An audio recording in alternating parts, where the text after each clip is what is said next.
واقعہ ہندا زوجہ یزید۔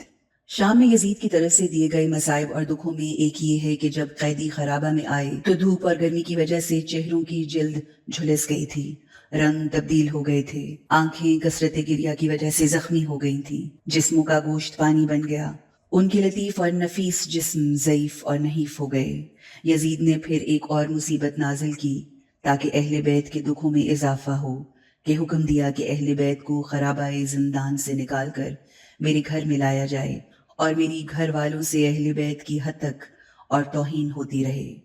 ایک روایت میں ہے کہ یہ حکم زوجہ یزید ہند کی درخواست پر ہوا، جو کسی زمانے میں ہند بنت عبداللہ بن عامر امام حسین علیہ السلام کے گھر میں نوکرانی بن کر رہی تھی، اور وہ بنی ہاشم سے محبت رکھتی تھی، نیز اہل بیت کی وفادار تھی۔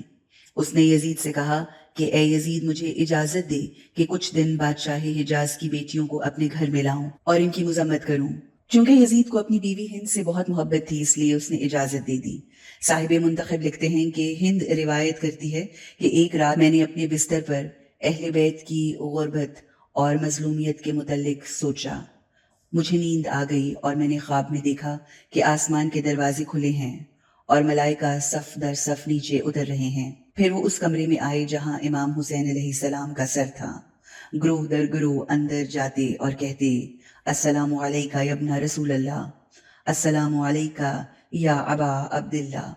اسی اثنا میں ایک سفید بال نما سواری آسمان سے اتری کہ اس میں کچھ خوبصورت شخص تھے۔ ان میں ایک بزرگوار جن کی صورت نورانی تھی، چاند کا چہرہ تھا، وہ باہر آئے اور امام علیہ السلام کے سر مطہر کے پاس پہنچ کر اپنے آپ کو سر مطہر پر گرا دیا اور اپنے لب مظلوم حسین علیہ السلام کے لبوں پر رکھے اور چومنا شروع کیا۔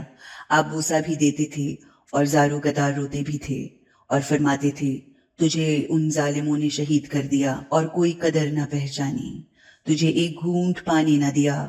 اے میرے بیٹے، میں تیرا نانا محمد ہوں، اور وہ بابا علی بھی آئے ہیں، اور تیرے بھائی حسن بھی آئے ہیں، یہ جعفر، عقیل، حمزہ اور عباس آئے ہیں۔ اپنے افراد کو ایک ایک کر کے بتایا۔ ہند کہتی ہے کہ میں خوف کے مارے بیدار ہو گئی اور یزید کے پاس آئی، لیکن اسے اپنے بستر پر نہ دیکھا۔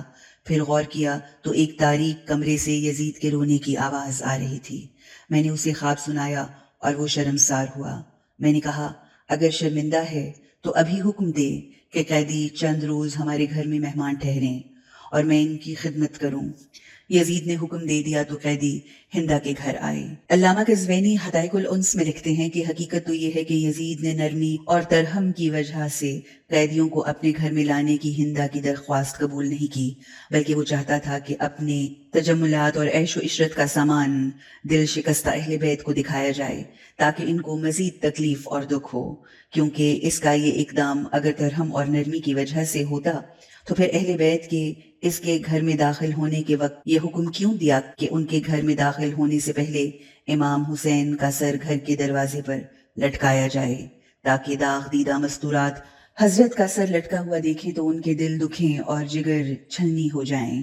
کیونکہ علامہ مجلسی نے بہار اور ابو مخنف نے مقتل میں لکھا ہے، یزید نے حکم دیا کہ سر کو دروازے پر لٹکایا جائے اور اہل بیت کو یہاں سے گزار کر میرے گھر میں لایا جائے۔ حسین دل شکستہ اور چھوٹے بچوں پر کیا گزری ہوگی جب انہوں نے دروازے پر امام حسین علیہ السلام کا سر لٹکا ہوا دیکھا ہوگا۔ بس جب قیدیوں کی نظر امام حسین علیہ السلام کے سر پر پڑی تو وہ زارو قطار رونے لگے اور اس قدر گریہ کیا کہ زمین و زمان میں زلزلہ آتا محسوس ہونے لگا۔ جب ہند کو معلوم ہوا تو وہ ننگے پاؤں اور ننگے سر یزید کے دربار میں دوڑتی ہوئی آئی اور کہا، اے یزید، کیا تم نے امام کے سر کو میرے گھر کے دروازے پر لٹکانے کا حکم دیا؟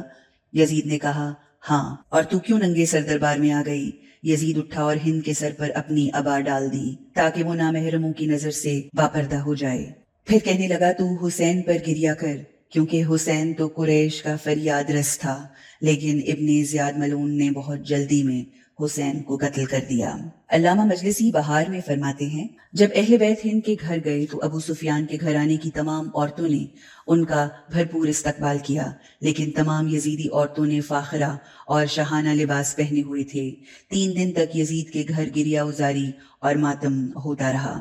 صاحب مقاتل لکھتے ہیں، ہند نے جناب زینب کبریٰ کی بہت منت سماجت کی کہ قالین پر بیٹھیں اور کمرے اور ایوانے طلا میں آئیں، لیکن بی بی نے قطعاً قبول نہ کی اور فرمایا، میں کیسے ان قالینوں اور فرشوں پر بیٹھوں، حالانکہ میں انہی آنکھوں سے دیکھ کر آئی ہوں کہ میرے بھائی کی لاش خاک اور دھوپ میں پڑی تھی۔ چنانچہ اہل بیت کے تمام قیدی صحن خانہ میں خاک پر بیٹھ گئے اور سب قیدی بی بی زینب کے ارد گرد بیٹھے تھے۔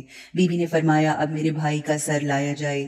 سر لایا گیا تو بی بی نے اپنے بال کھولے، ایک ہاتھ پر بھائی کے سر کو اٹھایا اور دوسرے ہاتھ سے سر و سینہ پر ماتم کرنا شروع کیا اور فرماتی تھی، اے بنی امیہ کی عورتوں، دیکھو یہ میرا بھائی تھا جسے روز عاشور نماز ظہر کے بعد کربلا میں پیاسا شہید کر دیا گیا۔